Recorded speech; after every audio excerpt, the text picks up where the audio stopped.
दोस्तों, ये लड़ाई थमने का नाम ही नहीं ले रही है और थमेगी भी कैसे। अब इस लड़ाई में एक नए हीरो की एंट्री जो हो गई है।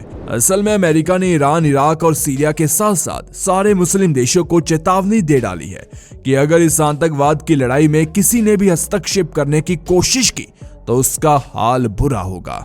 असल में इसराइल ने टैंकों और सैन्य टुकड़ियों के साथ सोमवार रात गाजा में हमास के ठिकानों पर सीमित जमीनी हमला किया।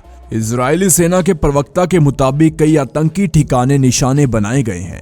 इसे बड़े पैमाने पर जमीनी हमला शुरू करने की तैयारी के रूप में देखा जा रहा है। आने वाले 2 दिनों में आपको इससे एक बड़ी खबर भी जल्द ही मिलेगी। इजराइल के सुरक्षा बलों ने शुक्रवार को युवा फिलिस्तीनियों को अल अक्सा मस्जिद में नमाज पढ़ने के लिए नहीं जाने दिया। उन्होंने केवल चुनिंदा बड़े लोगों को ही जाने दिया। इजरायली सुरक्षा बलों ने ऐसा मौजूद स्थिति को देखते हुए किसी भी तरह की अशांति को रोकने के लिए किया। प्रभारी प्राधिकरण यरूशलेम इस्लामी बंदोबस्ती विभाग ने कहा कि पवित्र स्थल पर शुक्रवार को सिर्फ 5000 लोगों ने ही नमाज पढ़ी। कुछ समय पहले यह संख्या औसतन 50,000 होती थी। पहाड़ी पर स्थित मस्जिद को इजरायली पुलिस ने सख्त घेरे में ले लिया था। इजराइल इस पहाड़ी को टेम्पल पाउंड कहता है और मुस्लिम इसे अल हरम अल शरीफ कहते हैं। इसे यरूशलेम के नाम से भी जाना जाता है। मुस्लिम इस जगह को इस्लाम में तीसरा सबसे पवित्र स्थल मानते हैं। इजराइल हमास युद्ध पर संयुक्त राष्ट्र महासभा के विशेष सत्र में चर्चा चल रही है। जॉर्डन ने गाजा में युद्ध विराम का प्रस्ताव पेश किया है। चर्चा में भाग लेते हुए संयुक्त राष्ट्र में जॉर्डन के राजदूत मोहम्मद दैफुल्लाह हमौद ने कहा, गाजा में तत्काल युद्ध विराम की जरूरत है। इस त्रासदी को समाप्त करने और राजनयिक समाधान की दिशा में रास्ता बनाने के लिए तत्काल युद्ध विराम के लिए प्रयास होने चाहिए। उन्होंने कहा कि यह सभी देशों की जिम्मेदारी है और शांति के लिए प्रयास करना सभी का नैतिक दायित्व है। हमास और इजराइल के हिंसक संघर्ष के बीच पश्चिम एशिया के हालात बेहद नाजुक है। इस बीच इजराइल का समर्थन कर रहे अमेरिका ने बड़ा बयान दिया है। व्हाइट हाउस की तरफ से जारी बयान में कहा गया कि 7 अक्टूबर की वारदात के बाद इजराइल को हमास पर कार्रवाई का पूरा अधिकार है और इजराइल ने इस बार हमास संगठन को रॉकेट लॉन्चर से जवाब दिया, जिसमें हमास को भारी नुकसान उठाना पड़ा है। कई सूत्रों के मुताबिक ये भी पता लगा है कि इजराइल नए साल में हमास को कुछ ऐसा गिफ्ट देने वाला है कि हमास संगठन और सारे देश इस बात को हमेशा के लिए याद रखेंगे। इजरायली सेना ने शुक्रवार को हमास पर गाजा पट्टी में अस्पतालों को इजराइल के खिलाफ हमले के लिए परिचालन केंद्रों के रूप में उपयोग करने का आरोप लगाया।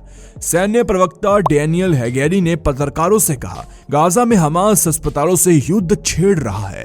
उन्होंने कहा कि इस्लामी समूह अपने अभियानों को अंजाम देने के लिए इन केंद्रों में संग्रहित ईंधन का भी उपयोग कर रहा है। हमास ने इजरायली सेना के आरोपों पर पलटवार किया कि इजरायली सेना अस्पतालों का दुरुपयोग कर रही है। हमास संगठन ने आरोपों को निराधार बताया। हमास राजनीतिक ब्यूरो के एक वरिष्ठ सदस्य इज्जत अल रिश्क के हवाले से आई मीडिया रिपोर्ट के अनुसार दुश्मन सेना के प्रवक्ता ने जो कहा उसमें सच्चाई का कोई आधार नहीं है। इज्जत अल रिश्क ने इजराइल पर नरसंहार का मार्ग प्रशस्त करने का आरोप लगाया। उनके मुताबिक इजराइल हमास के लोगों को बुरी मौत दे रहा है। इस पर कई देशों ने प्रतिक्रिया जताते हुए कहा कि लड़ाई में मौत ही दी जाती है। इजराइल और हमास के युद्ध के बीच अमेरिका इजराइल के साथ खड़ा है। अमेरिका ने शुक्रवार को हमास से जुड़े प्रमुख अधिकारियों, वित्तीय नेटवर्क और ईरान आधारित संगठनों को निशाना बनाते हुए कड़े प्रतिबंधों का ऐलान किया। प्रतिबंध ऐसे संगठनों पर लगाए गए जो आतंकवादियों को पालने का काम करते थे। अमेरिकन ट्रेजरी डिपार्टमेंट ने प्रतिबंधों की जानकारी दी। ट्रेजरी ने ईरान में हमास के एक अधिकारी और ईरान के इस्लामिक रेवोल्यूशनरी गार्ड कॉर्प्स के सदस्यों पर प्रतिबंध लगाए।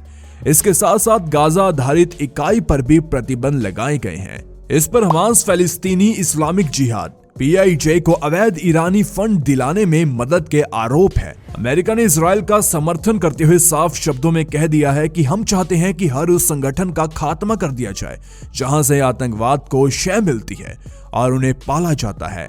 अमेरिका ने अपने बयान में साफ कहा है कि अगर जरूरत पड़ेगी तो इस लड़ाई में आतंकवाद का खात्मा करने के लिए अमेरिका की आर्मी भी अपना दमखम दिखाएगी। दोस्तों, अमेरिका ने ईरान को भी इस युद्ध में अपने लपेटे में ले लिया है। उसने कहा कि अगर कोई देश आतंकवाद के समर्थन में उतरेगा तो उसे भी इस चीज का भुगतान करना पड़ेगा। इसलिए सोच समझकर अपने देश के हालातों को देखकर ही किसी आतंकी या आतंकवाद का समर्थन करे। अमेरिका के इस बयान से ये तो साफ हो गया है कि अब आगे इस लड़ाई में कुछ भी हो सकता है। और अगर इस हिसाब से देखा जाए तो अमेरिका ने ईरान को भी चुनौती दे दी है। वैसे भी ईरान अमेरिका से युद्ध चाहता है।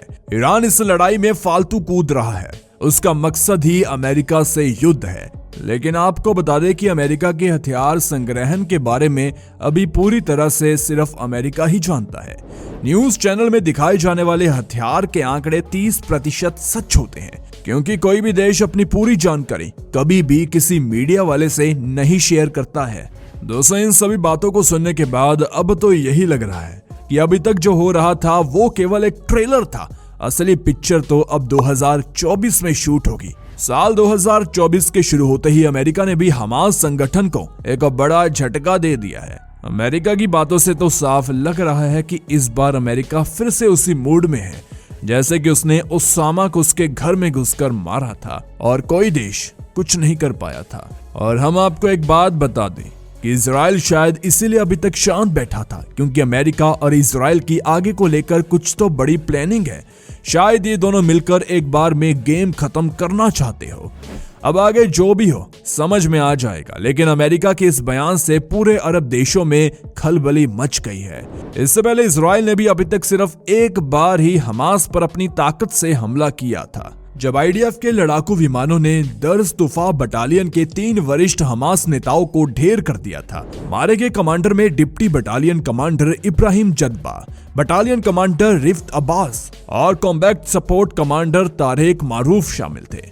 दोस्तों, जो भी इस लड़ाई में बहुत दिलचस्पी ले रहे हैं और पल पल की खबर के लिए यूट्यूब चैनल और न्यूज को देखते रहते हैं, उन्हें बता देते हैं कि आने वाला समय इजराइल और फिलिस्तीन दोनों देशों के लिए बहुत घातक साबित होने वाला है, क्योंकि बीते शुक्रवार और सोमवार को इजराइल और हमास के युद्ध में जमकर गोलाबारी हुई है। इसी बीच संयुक्त राष्ट्र ने चेतावनी दी है कि गाजा में इजराइल की घेराबंदी के परिणाम स्वरूप कई और लोग मारे जाएंगे। यूएन की चिंता है कि घेराबंदी के कारण फिलिस्तीनी क्षेत्र की सड़कों पर सीवेज का पानी बह रहा है और पश्चिम एशिया के इस इलाके में दयनीय हालात होते हुए भी इजराइल ने इस क्षेत्र में भोजन, ईंधन, पानी और बिजली की आपूर्ति पर रोक लगा दी है। ऐसे में लोग अगर गोली से नहीं मरेंगे तो भूख से मर जाएंगे। दोस्तों, हमास के पश्चिमी खान यूनिस बटालियन के कमांडर मदत मबुशर को गुरुवार रात इजरायली रक्षा बलों के हवाई हमलों ने मार गिराया। इजरायली रक्षा बलों ने बताया कि लगातार उन्होंने दूसरी रात गाजा के अंदर लक्षित हमले किए। बता दें कि आईडीएफ ने पिछले दिनों गाजा पट्टी में हमास के 250 से अधिक ठिकानों पर हमला किया। दोस्तों, जब शुरुआती दिनों में हमास ने इजराइल पर अंधाधुंध रॉकेट हमले किए, 7 अक्टूबर की इस घटना के बाद दक्षिणी इजराइल में खूनी संघर्ष हो रहा था। हमास की घुसपैठ के जवाब में इजराइल ने विनाशकारी हवाई हमले किए हैं। उस समय इस युद्ध के दौरान मरने वालों की संख्या 12,000 थी, लेकिन अब 2 जनवरी के आंकड़ों के दौरान सैन्य कार्रवाई के बीच फिलिस्तीन में मरने वालों की संख्या 25,000 से अधिक हो गई है और दिसंबर खत्म ये आंकड़े स्वास्थ्य मंत्रालय द्वारा जारी किए गए थे। गाजा में स्वास्थ्य मंत्रालय के अनुसार मरने वालों में 8,000 से अधिक नाबालिग, 17,000 से अधिक महिलाएं और पुरुष शामिल है। बताए गए आंकड़े फिक्स नहीं है, क्योंकि हर सेकंड इस क्षेत्र में किसी न किसी की जान जा रही है और इस तरह अंदर घुसकर हर चीज के एकदम सटीक आंकड़े निकाल पाना बहुत मुश्किल है, क्योंकि हर पल उस क्षेत्र में जान का खतरा बना रहता है। हमास के मुताबिक इजराइल की तरफ से कुछ अमेरिकी सैनिकों ने भी कई बार कई हमले किए थे और पश्चिम एशिया में इजराइल हमास युद्ध के बीच अमेरिकी सैनिकों पर हमले के जवाब में सीरिया में एयर स्ट्राइक की खबरें सामने आई है। खबरों के अनुसार अमेरिकी लड़ाकू विमानों की कार्रवाई पर अमेरिकी रक्षा विभाग मुख्यालय पेंटागन ने कहा कि अमेरिकी लड़ाकू विमानों ने सोमवार तड़के पूर्वी सीरिया में ईरान के रेवोल्यूशनरी गार्ड कॉर्प्स से जुड़े 2 स्थानों पर हवाई हमले किए। अमेरिका के अनुसार सीरिया में हमले पिछले सप्ताह की शुरुआत में होने शुरू हुए थे। ये हमले अमेरिकी ठिकानों में ड्रोन के द्वारा किए गए थे। अमेरिका ने कहा अगर सीरिया नहीं माना तो उसके खिलाफ कड़ा कदम उठाया जाएगा। दोस्तों, अमेरिका के एक के बाद एक कड़े बयान सुनकर तो यही लग रहा है कि ये युद्ध अब इजराइल से ज्यादा अमेरिका का है, क्योंकि अगर अब इराक, ईरान या फिर सीरिया ने जरा सी भी कोई हलचल की तो इन तीनों देशों के बॉर्डर पर तैनात अमेरिकी आर्मी कोई बड़ा एक्शन लेगी। वैसे इसको लेकर आपकी क्या राय है, नीचे कमेंट सेक्शन में जरूर बताएं। जाने से पहले वीडियो को लाइक शेयर जरूर करें। ऐसी ही वीडियोस के लिए इस चैनल को सब्सक्राइब करके बेल नोटिफिकेशन को भी ऑल पर सेट कर लें। धन्यवाद।